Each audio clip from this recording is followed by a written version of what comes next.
આપણા દેશને સુરક્ષિત રાખનાર એક એક વીર જવાનોના માટે, એમના પરિવારજનો માટે આપણે સૌ લોકો સાથે મળીને બે મુઠ્ઠી વીંજીને મારી સાથે આપ સૌ લોકો આ એક એક વીર જવાનોને નમન કરતા, એમની બહાદુરીને સલામ કરતા અને મા ભારતીની આ ગુંજ એ દેશની દરેક સરહદ સુધી પહોંચે તે માટે તમે બધા તૈયાર છો? તૈયાર છો?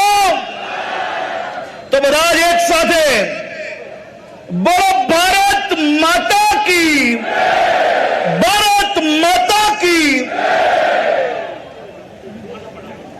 કાશ્મીરથી કન્યાકુમારી સુધી દેશના હજારો ગામડાઓથી લઈને શહેરો તક, સરહદ પર ગામડાઓમાં 2-5 ઘરો હોય એવા ગામડાઓથી લઈને દેશના સૌથી મોટા મહાનગરો તક મોદી સાહેબના આહવાનથી બાળકોથી લઈને વૃદ્ધો તક દેશના વીર જવાનો માટે મા ભારતીના આદરમાં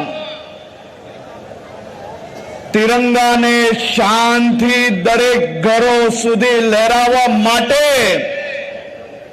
કરોડો કરોડો ઘરો સુધી હર ઘર તિરંગા પહોંચી ગયો છે અને દરેક ઘરો પર ચારે દિશામાં શાનથી આપણો તિરંગો લહેરાઈ રહ્યો છે।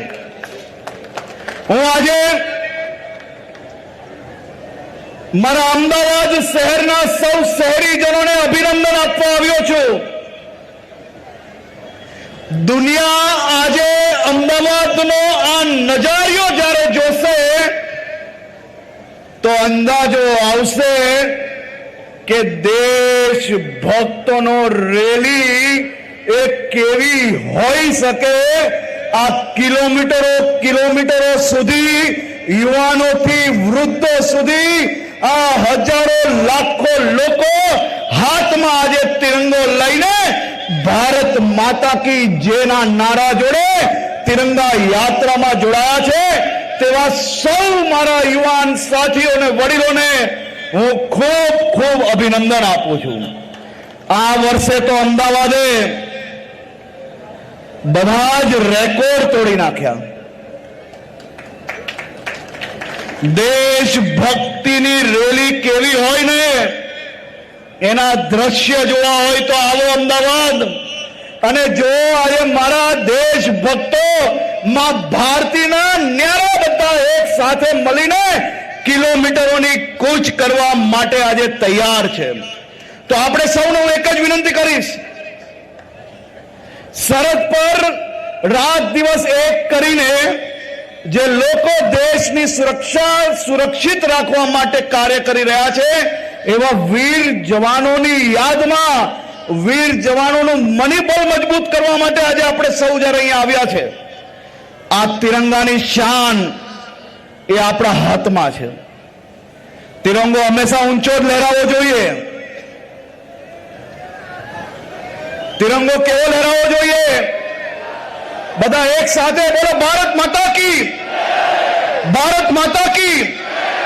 તમારા ઉત્સાહમાં આપણો તિરંગો નીચે ના નમવો જોઈએ અને ભૂલથી એ રસ્તા પર તિરંગો ના પડે। આપણી યાત્રા પૂર્ણ થાય એટલે એને વ્યવસ્થિત ફોલ્ડ કરીને આપણે ઘરે લઈ જઈને બધા જ પોતપોતાના ઘરમાં આ તિરંગો શાનથી લહેરાવવાનો છે અને કોઈ બી જગ્યા પર ભૂલથી બી તિરંગો આમ તેમ મૂકવાનો પાકો। તો આ તિરંગાની શાન આજે કોના હાથમાં છે? તમારા બધાના। અને આની શાન વધારવાની જવાબદારી કોની છે? પાકો। તો આપ સૌ લોકોને ફરી એકવાર આ ઐતિહાસિક તિરંગા યાત્રાને હું ખૂબ ખૂબ શુભકામનાઓ આપું છું. ખૂબ ખૂબ અભિનંદન. ખૂબ ખૂબ આભાર.